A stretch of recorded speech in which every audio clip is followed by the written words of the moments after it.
1. The OSI model. The OSI model was created in the 1970s to stimulate the development of networking protocols that would eventually become known as the OSI protocol suite. The OSI model is an acronym for the Open Systems Interconnection Model, and it is broken down into 7 abstract layers that are used to teach networking concepts. The 7 layers include physical, data link, network, transport, session, presentation, and application. A silly way to remember this order is people, physical, don't data, need network. Those transport stupid session packets, presentation anyways, application. The standard for the OSI model is known as ISO IEC 74981-1994. Figure 1. The 7-layer OSI model. Layer 1. The physical layer is responsible for sending bits over the physical medium. Transmission methods can include modulated electrical signals, modulated radio frequency signals, and pulses of light using fiber optics. This layer encompasses all hardware like cables and connectors. Layer 2. The data link layer is responsible for controlling communications within the local area network, LAN. This layer controls physical addressing and media access control, MAC address. Each node in a LAN must be assigned a unique identifying address so that it would never overlap with any other node in that LAN. MAC addresses are the rules that the nodes in the network or devices in the LAN use to communicate. This layer contains both hardware and software. Layer 3. The network layer is responsible for controlling communications between LANs. 1.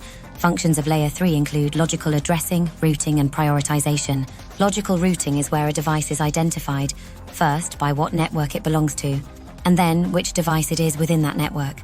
The addressing can be used in different networks, and the addressing can be divided between those different networks. Software that can be utilized in Layer 3 are Internet Protocol, IP, and Internet Control Messaging Protocol, ICMP. Routing protocols are used by the hardware at Layer 3, which is a router. The job of a router is to receive packets, which is the data unit at Layer 3, and verify the network address, logical address, and figure out which way to send that packet to its destination. Layer 4. The transport layer performs a number of functions: segmentation, error handling, and protocol identification. Segmentation divides large pieces of data that were going to go across the network into smaller, more manageable pieces that would fit into the lower layer protocols. Error handling happens when packets are lost on the network. The transport layer provides mechanisms for retransmitting lost packets, so the data is complete. Protocol identification is utilized when the upper layer protocols are being carried across the network. 1. This is accomplished with port numbering, where each protocol is assigned a unique number, such as port 80 for unsecure internet browsing, hypertext typing protocol, HTTP, or port 110 for email. Post Office Protocol version 3, POPI 3. Layer 5. The session layer establishes, maintains, and terminates a conversation between two devices. This layer is designed to support the mainframe communications protocols used during the 1980s and 1990s. 1. Remote Desktop Protocol, RDP, is utilized on Layer 5 and is used for accessing resources such as virtual desktop infrastructure and remote procedure call, which is also used in remote desktop applications. Layer 6. The presentation layer is responsible for performing formatting and conversion functions. Originally, this layer was used to encompass the conversions between alphanumeric characters. Mainframes represent the alphabet and numbers in a format called Enhanced Basic Symbolic Instruction Code, EBSIC. Personal computers, PCs, and LANs use a different way of representing numbers and letters, and it is called the American Standard Code for Information Interchange, ASCII.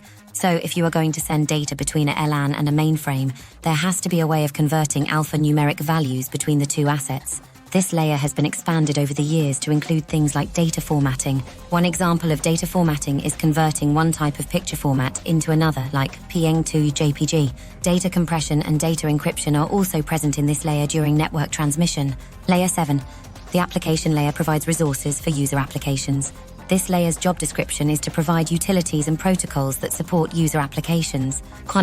For example, if you fire up your web browser like Google Chrome, it uses the HTTP port 80 and HTTPS port 443 protocols to communicate with the proprietary Google web server. The HTTP and HTTPS protocols are assigned to Layer 7. TCP/IP model. The TCP/IP model was being developed independently in the same time frame as the OSI model during the 1970s. However, this model went on to define the Internet. The protocols that support the Internet were developed under sponsorship from the Defense Advanced Research Project Agency, DARPA, the premier research and development organization within the United States Department of Defense, DoD, and the protocol was originally called the DoD Internet Architecture Model. The Internet standard for the TCP/IP model is known as RFC 1122. TCP/IP is an acronym for Transmission Control Protocol Internet Protocol. The TCP/IP suite is defined in 4 layers that encompass the same project requirements and needs as the 7-layer OSI model. But since they were developed independently, there's only 4 of them. Figure 2, the standard TCP/IP model. Layer 1, the application layer of the TCP/IP model, describes how the operating system interfaces with network utility protocols and how those protocols interact with the rest of the network. TCP/IP application layer translates to layers 5, session, 6, presentation, 7, application in the OSI model. Layer 2, the transport layer of the TCP/IP model, has the responsibility of providing a numbering service by port numbering. TCP/IP transport layer translates to layer 4, transport in the OSI model. Layer 3, the internet layer of the TCP/IP model, is responsible for the logical addressing. It is also responsible for routing and issuing certain types of error messages. Software used in the internet layer includes Internet Protocol, IP, Internet Control Message Protocol, ICMP. TCP/IP internet layer translates to layer 3, networking, in the OSI model. Layer 4, link layer of the TCP/IP model, is responsible for describing the network access protocols.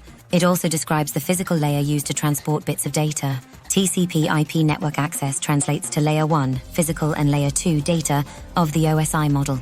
The easiest way to explain the difference between the OSI model and TCP/IP model is that the OSI is theoretical and intended to be used as a tool to teach networking, where TCP/IP is considered practical or real-world. Figure 3, how the OSI model translates to the TCP/IP model. Hybrid models. As previously stated, the OSI model is theoretical and the TCP/IP model is practical. Over time, the TCP/IP model has had many iterations, and both commercial and educational stakeholders have developed their own versions of the TCP/IP model. These iterative models have either added a layer, removed a layer, or restructured the layers to meet their specific understanding or purpose. However, they generally translate to the RFC 1122 standard. An example of a hybrid model would be Cisco's hybrid TCP/IP model. Layer 1, application transport. Layer 2, internet. Layer 3, host to network. Cisco developed their specific model to reflect how their network engineers, in practice, will work on the standard TCP/IP model with their products. It is essential to recognize that while hybrid TCP/IP models may offer different perspectives or frameworks for understanding networking concepts, they ultimately adhere to the RFC 1122 TCP/IP standard. Figure 4, standard TCP/IP model versus Cisco hybrid model. Standard bodies. For standard bodies, we will be focusing on the World Wide Web Consortium, W3C, the Internet Engineering Task Force, IETF, the IEE, and the ITU for what standards they make and how they apply to the standard TCP/IP model. The World Wide Web Consortium, W3C, is an international community that develops open standards to ensure the long-term growth of the web. Some of the key standards and technologies they develop include Hypertext Markup Language, HTML, Cascading Style Sheets, CSS, Extensible Markup Language, XML, Scalable Vector Graphics, SVG, Web Accessibility Standards, JavaScript, and Web Security Standards. Please keep in mind that this is not an all-inclusive list.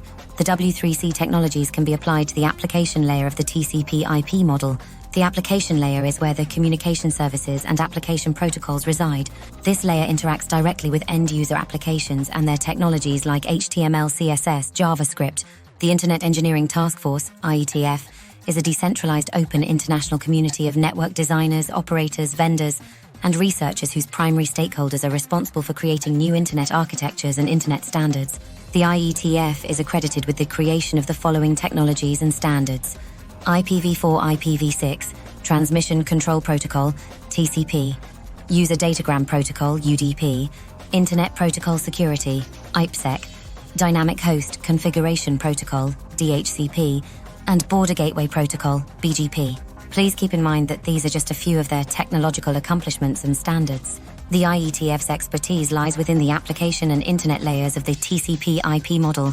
At the application layer, the IETF is invested in developing standards for HTTP, SMTP, DNS, etc., to enable communication between applications running on different hosts that are connected to the internet. At the internet layer, the IETF is responsible for developing standards for core internet protocols like IPv4, IPv6, IMCP, IPsec, etc., to ensure there is a foundation to the operation of the internet and ensure there is reliable and efficient transmission of data between hosts. The Institute of Electrical and Electronics Engineers, IEE, is a professional association for engineers in the electrical, electronic, and computer engineering fields. The IEE's mission is to foster technological innovation and excellence for the benefit of humanity. The IEE achieves its mission through standards development, conferences and publications, professional networking, education and training, advocacy and public policy. The IEE is headquartered in New York City, New York. Standards the IEE have championed include IEEE 802.3 Ethernet, IEEE 802.11 Wi-Fi, IEEE 802.1Q Virtual LANs, IEEE 802 NIC port-based network access control, IEEE 802.3 AD link aggregation, and IEEE 802.15 wireless personal area networks, to name a few. Most of their standards are focused on Layer 2 network and sometimes Layer 1 link. The International Telecommunications Union, ITU, is a specialized agency of the United Nations, UN, and is responsible for coordinating international telecommunications and information and communications technology, ICT, matters. The ITU is headquartered in Geneva, Switzerland. The ITU primarily focuses on aspects relating to the link layer of the TCP/IP model, where one of the primary goals of the ITU is to develop and publish international standards for telecommunications and manage the allocation of radio frequency spectrum allocation, to prevent interference or conflicts between users' operating equipment, and extends to both terrestrial radio stations and satellite communications. The ITU also organizes various conferences, forums, and meetings where governments, regulators, industry stakeholders, and experts come together and discuss emerging trends, address challenges, and develop policies related to ICT. DNS services. The Domain Name System, DNS, is a decentralized naming system for computers, services, or any resource connected to the internet or private network. Think of it as the phone book of the internet. Its primary function is to translate human-readable names like HTTPS, Google.com, into IP addresses like 8.8.8.8 that computers use to identify each other on the network. These servers store and manage DNS records, map host names to IP addresses, maintain mail exchange records, service location records, and text records. The DNS services has many functions like distributing incoming traffic into different host servers or data centers, like in online multiplayer games, i.e. Halo Infinite, Helldivers 2, Final Fantasy XIV, via load balancing, associating multiple IP addresses with a domain name to provide maximum uptime through redundancy and failover. And the DNS serves as the backbone for domain registration and management services. Overall, the DNS plays an important role in enabling the functionality and accessibility of internet-based services and resources by providing a scalable, distributed system for domain name resolution and network addressing. There are two types of DNS services, and they can be either public or private. The biggest difference between the two is who operates it. Public DNS services can be hosted by technology giants like Google, with the intent to facilitate internet connectivity on a global scale, whereas private DNS services are hosted on a microscopic scale in comparison and used for very specific functions, like a small corporate network housed at SAIC's headquarters to help project managers send internal emails to their teams via the internal cloud. Private DNS servers can even be hosted on home networks for those that are savvy or have a need for it, like a big household with lots of children and dad authoritatively having all the kids being productive and doing homework and secretly playing video games lag-free while mum binge-watches K-dramas and 21 Day Fiancé, and then authorizing fun websites to the human offspring devices once they have completed their homework and can have screen time if it's not too late in the evening. Nothing slips by dad's radar, especially with DNS.